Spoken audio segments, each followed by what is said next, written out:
함께 자리에서 일어나셔서 사도신경으로 우리의 신앙을 고백하며 영과 진리로 하나님께 예배드립니다. 나는 전능하신 아버지 하나님 천지의 창조주를 믿습니다. 나는 그의 유일하신 아들 우리 주 예수 그리스도를 믿습니다.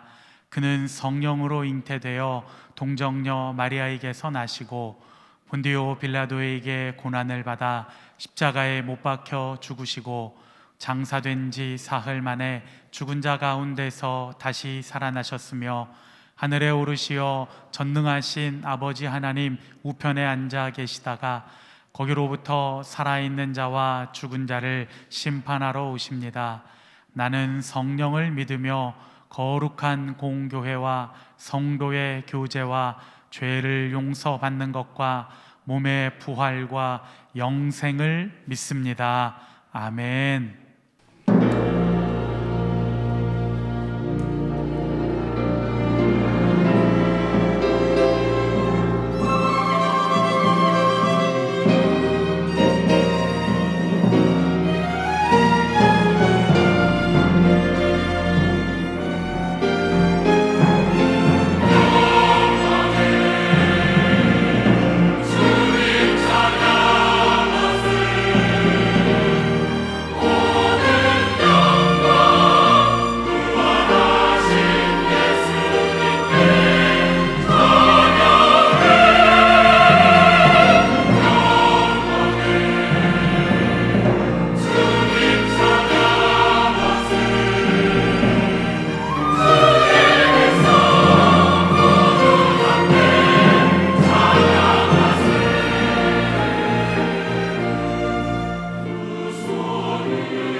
오늘 우리에게 주시는 하나님의 말씀은 누가복음 24장 1절에서 6절까지입니다. 안식 후 첫날 새벽에 이 여자들이 그 준비한 향품을 가지고 무덤에 가서 돌이 무덤에서 굴려 옮겨진 것을 보고 들어가니 주 예수의 시체가 보이지 아니하더라. 이로 인하여 근심할 때에 문득 찬란한 옷을 입은 두 사람이 곁에 섰는지라. 여자들이 두려워 얼굴을 땅에 대니 두 사람이 이르되 어찌하여 살아있는 자를 죽은 자 가운데서 찾느냐. 여기 계시지 않고 살아나셨느니라. 갈릴리에 계실 때에 너희에게 어떻게 말씀하셨는지를 기억하라. 이것은 주님의 말씀입니다. 아멘. 오늘 복된 부활주일에 주 앞에 나와 예배하는 여러분 모두에게 여러분의 가정 가운데 부활의 큰 은총이 가득히 임하시기를 기원합니다. 오늘은 부활주일입니다. 안식일 이튿날 새벽 막달라 마리아와 또한 야고보의 어머니 마리아와 살로메가 예수님의 무덤을 찾고 있었습니다. 이 여인들은 갈릴리에서부터 예수님을 따라왔던 여인들이었습니다. 아직 어둠이 걷히지 않은 새벽 미명에 이틀 전에 확인해 두었던 예수님의 무덤으로 향하고 있었습니다. 이들 손에는 예수님의 몸을 발라드릴 향품과 향료가 들려 있었습니다. 길을 가는 이 여인들에게 한 가지 해결할 수 없는 고민이 있었습니다. 그것은 다름 아닌 무덤을 가로막고 있는 거대한 돌이었습니다. 여인들은 서로 말했습니다. 누가 우리를 위하여 저 돌을 옮겨주리요. 자, 여인들이 고민합니다. 무덤을 가로막고 있는 돌은 죽음의 상징입니다. 저 거대한 돌처럼 죽음은 삶에 찍혀있는 마침표와도 같습니다. 더 이상 앞으로 나아갈 수 없습니다. 하지만 여인들이 무덤에 도착했을 때 이게 웬일입니까? 저 거대한 돌이 굴려져 나가 무덤이 열려 있었습니다. 여인들이 이것이 어찌된 영문일까 심히 놀라며 무덤 안으로 들어가 보았습니다. 그런데 이것이 웬일입니까? 마땅히 있어야 될 예수님의 시체가 보이지 않았습니다. 여인들이 심히 근심하고 놀랄 때에 인기척 소리가 나서 돌아보니 거기에는 찬란한 옷을 입은 두 사람이 서 있었습니다. 그들은 하나님이 보내신 천사들이었습니다. 자, 오늘 본문은 그때의 상황을 이렇게 기록하고 있습니다. 우리 함께 읽겠습니다. 여자들이 두려워 얼굴을 땅에 대니 두 사람이 이르되 어찌하여 살아있는 자를 죽은 자 가운데서 찾느냐. 여기 계시지 않고 살아나셨느니라. 아멘. 천사들로부터 예수님이 부활하셨다는 소식을 듣습니다. 이들은 너무나 놀라워 이 소식을 듣고 사도들에게 알려주려 한 걸음에 달려갔습니다. 그들에게 이 놀라운 소식을 알려주고 싶은 마음뿐이었습니다. 그런데 그 소식을 듣고 가장 먼저 예수님의 무덤으로 달려온 제자는 베드로였습니다. 베드로는 무덤 안으로 들어가 보았습니다. 그런데 과연 예수님의 시체가 보이지 않습니다. 베드로가 고민합니다. 누가 예수님의 시체를 옮겼을까? 그가 고민하며 집으로 돌아갑니다. 여전히 예수님께서 부활하셨다는 사실을 생각하지 못하고 있습니다. 자, 여러분, 예수님은 어디에 계실까요? 예수님이 다시 사셨다는 증거를 어디에서 찾을 수 있습니까? 자, 예수님의 부활은 수많은 역사적 증거를 갖고 있습니다. 그 첫째가 바로 무덤이 비어 있었다는 것입니다. 무덤의 입구를 가로막은 돌은 굴려져 나가고 그리고 무덤은 비어 있었습니다. 마땅히 있어야 될 예수님의 몸은 사라지고 예수님의 몸을 감쌌던 세마포와 예수님의 머리에 둘렀던 수건이 잘 개어져 각기 다른 곳에 놓여져 있었습니다. 이것이 바로 예수 부활의 증거입니다. 그렇게 잘 정돈된 세마포와 수건이 예수님이 부활하신 증거입니다. 누군가 예수님을 도적질 해갔다면은 그대로 옮기지 옷을 벗기고 옷을 잘 개서 한 곁에 정돈할 수는 없을 것입니다. 게다가 수많은 사람들이 부활하신 예수님을 만나고 있었습니다. 예수님의 부활은 눈으로만 목격된 것이 아닙니다. 누군가는 예수님의 상처에 손을 댔습니다. 누군가는 예수님과 함께 식사를 했습니다. 주님의 부활은 이 제자의 삶을 급격히 변화시킵니다. 그들은 나가서 담대히 전하기 시작했습니다. 십자가에 죽은 예수를 하나님이 다시 살리셨는데 우리가 이 일의 증인이로다.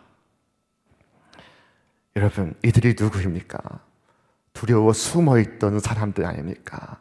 무서워 골고다 언덕길을 동행하지 못하던 사람들 아니었습니까? 그러나 이제 어떤 위험도 두려워하지 않습니다. 핍박이나 박해가 그들을 가로막을 수가 없었습니다. 자, 그들을 막고자 행정당국이 그들을 소환했습니다. 성경은 말씀하기를 그들을 불러 경계하여 도무지 예수의 이름으로 말하지도 말고 가르치지도 말라 하니 베드로와 요한이 대답하여 가로되 하나님 앞에서 너희 말 듣는 것이 하나님 말씀 듣는 것보다 과연 옳은가 판단하라. 우리가 보고 들은 것을 말하지 아니할 수 없다. 여러분, 만일 제자들이 주님의 시체를 숨겨놓고 주께서 부활하셨다고 거짓말을 했다면 이렇게 담대해질 수는 없는 것입니다. 이렇게 담대히 증언하고 이렇게 기꺼이 순교할 수는 없는 것입니다. 진리를 위하여 혹 죽는 이가 있어도 거짓을 위하여 죽는 이가 없습니다. 잠시 동안은 속일 수 있어도 오랫동안 2000년 넘어까지 속일 수는 없습니다. 일부를 속일 수 있어도 다 속일 수는 없습니다. 이처럼 수많은 증거들과 이처럼 순교를 불사한 증언들이 예수님의 부활을 강력히 증언하고 있습니다. 자, 오늘도 이 땅의 교회는 매 주일을 주님의 날로 지키며 주님의 부활을 기념하고 있습니다. 교회는 주님의 부활 없이는 성립될 수가 없습니다. 주님의 부활로 인하여 교회가 태동하고 교회가 성장하고 교회가 부흥해 왔습니다. 주님의 부활은 여전히 진행형입니다. 천사는 예수님의 무덤가에서 머뭇거리는 여인들을 향하여 한 가지 중요한 말씀을 합니다.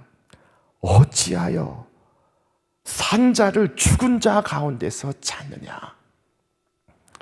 여러분, 살아있는 분을 무덤 속에서 찾는 것은 옳지 않습니다.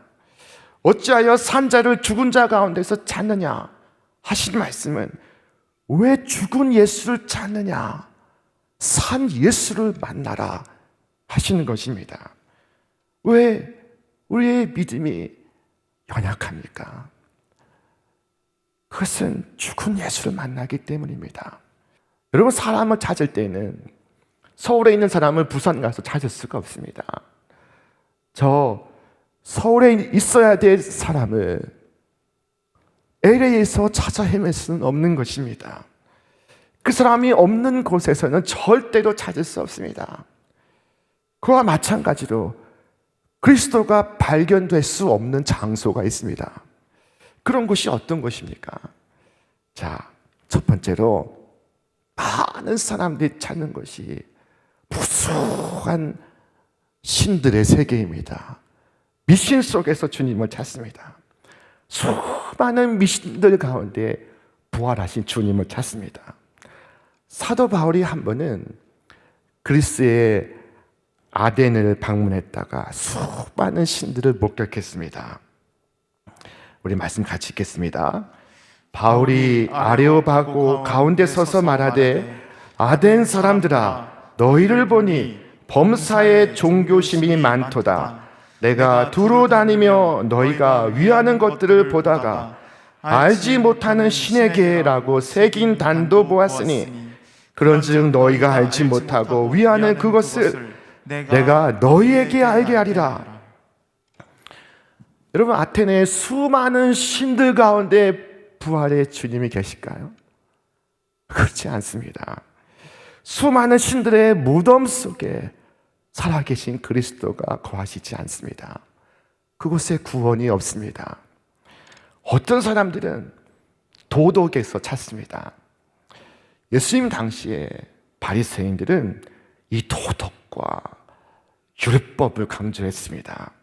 그러나 주님께서 그들을 향하여 무엇을 말씀하셨습니까?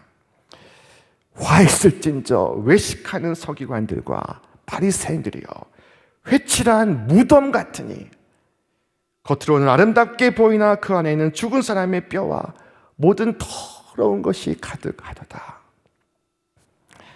여러분, 외형적인 이 행위를 앞세우는 그들은 회칠한 무덤과 같아서 그 속에 죽은 사람의 뼈와 더러운 것이 가득하다고 말씀하고 있습니다.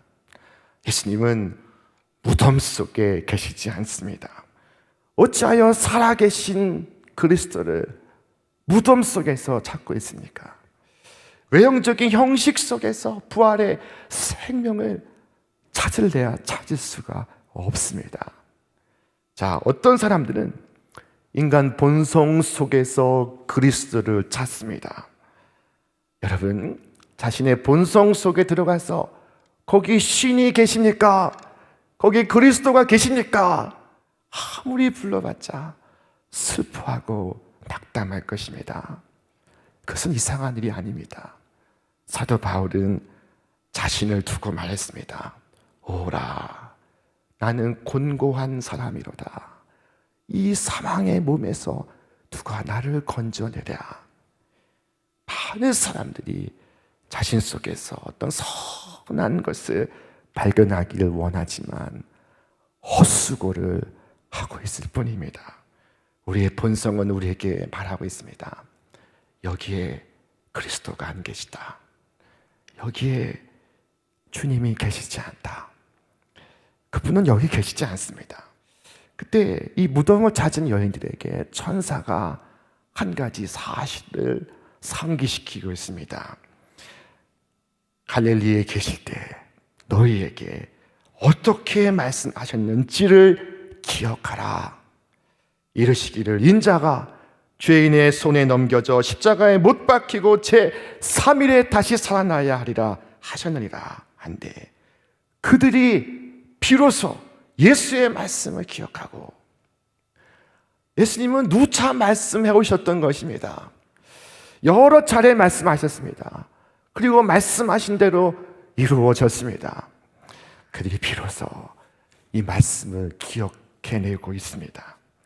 여러분, 예수님께서 다시 사셨습니다. 여러분, 이 그리스도의 부활이 놀라운 것은 그리스도의 부활이 나의 부활을 예표하기 때문입니다. 주께서 말씀하셨습니다. 예수께서 이르시되 나는 부활이요 생명이니 나를 믿는 자는 죽어도 살겠고 무릇 살아서 나를 믿는 자는 영원히 죽지 아니하리니 이것을 내가 믿느냐.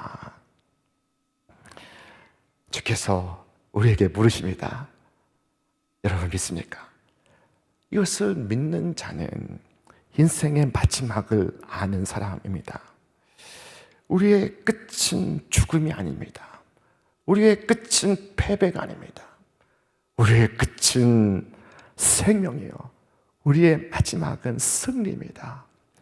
여러분, 최후 승리를 얻기까지 포기하지 않기를 바랍니다. 비록 세상에서 때로 어려움도 겪고 때로 시험도 만나지만 낙심하거나 절망하지 않는 것은 부활의 주님을 만났기 때문이요, 주님의 부활을 통하여 나의 마지막을 내다보기 때문입니다.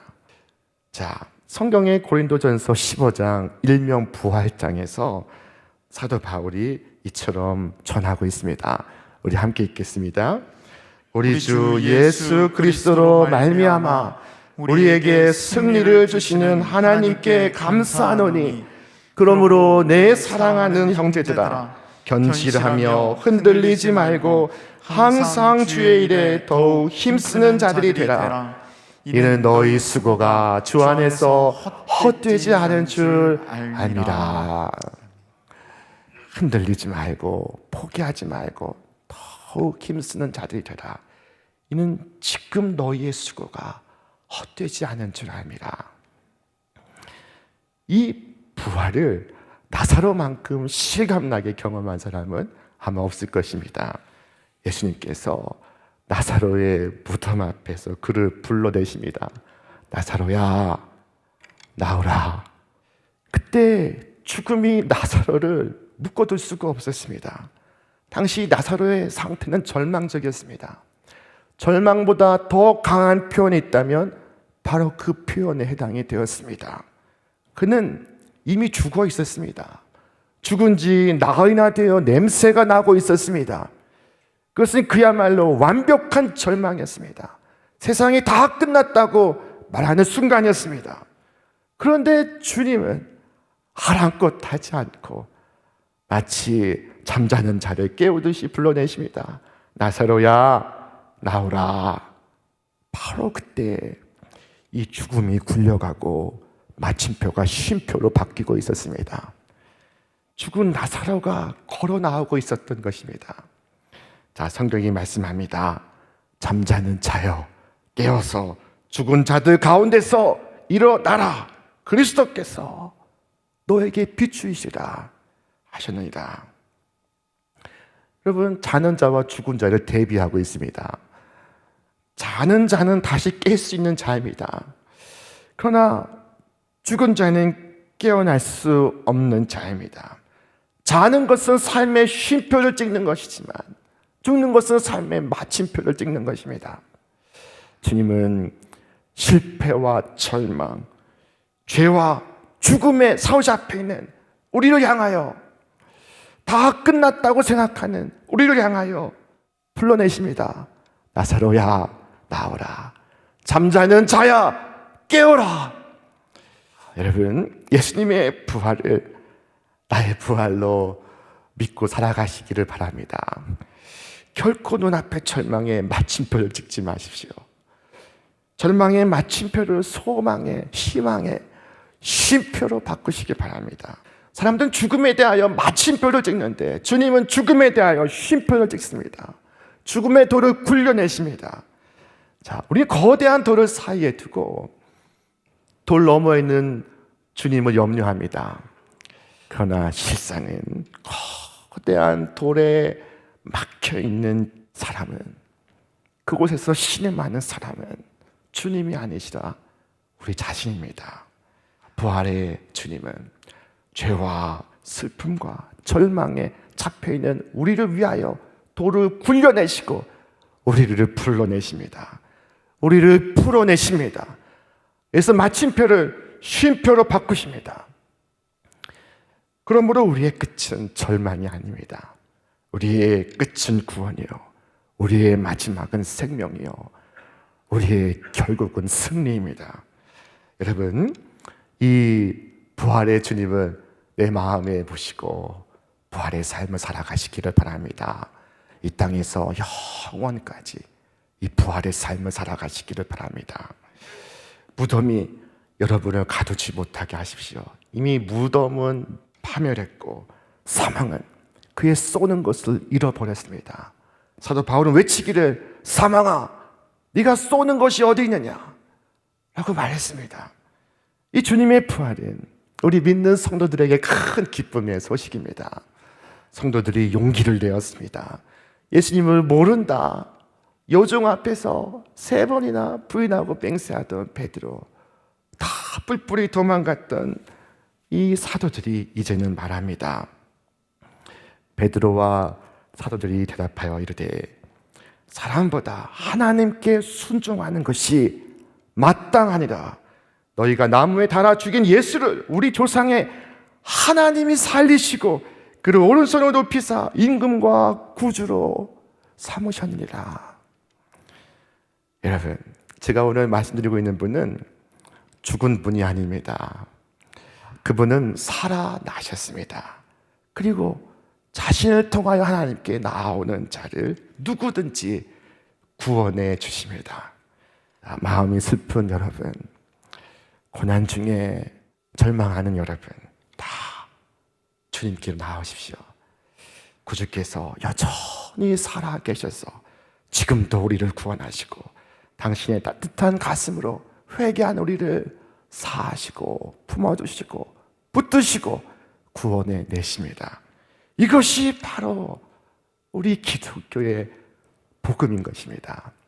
여러분, 이 복음의 능력 안에서 살아가며 가족들에게 부활을 증언하며 이 땅의 온 가족을 천국의 한 가족으로 인도하시기를 바랍니다. 우리는 오늘 희망의 주님을 찬양합니다. 주님께 나와 힘찬 찬송을 부릅니다. 부활절이 우리 모두를 변화시켰습니다. 더 이상 우리는 겁먹고 두려워하는 사람이 아닙니다. 절망하는 사람이 아닙니다. 주님께서 살아계시기에 나는 죽음에도 직면하고 삶에도 직면할 수 있는 용기를 갖습니다. 더 이상 우리는 외롭지 않습니다. 주님께서 살아계시기에 주님 안에서 나는 나를 용납하고 나는 다른 사람에게 다정하게 손을 뻗을 수 있습니다. 우리는 더 이상 흩어진 사람들이 아닙니다. 주님께서 살아계시기에 우리가 이 부활주일에 함께 모여 예배를 드리며 이 어두운 시대 속에서도 마침내 하나님의 나라가 임할 것을 믿고 찬양을 부릅니다. 오늘 영광스러운 주일에 다시 사실 주님을 여러분 다 만나시기를 바랍니다. 이 부활의 아침, 절망의 마침표를 소망의 쉼표로 바꾸며 참된 부활의 삶을 살아가시며 부활을 증언하시는 여러분과 제가 되시기를 주님의 이름으로 축원합니다. 축원합니다. 이제는 부활이요 생명이신 우리 주 예수 그리스도의 은혜와 아버지의 극진하신 사랑하심과 성령의 교통하심이 오늘 부활의 새 아침을 맞이하는 우리 신촌의 모든 성도들 위해 저들의 가정과 일터 위에 그리고 이 나라와 이 민족 위에 이제로부터 영원토록 함께 하시기를 간절히 축원하옵나이다. 아멘.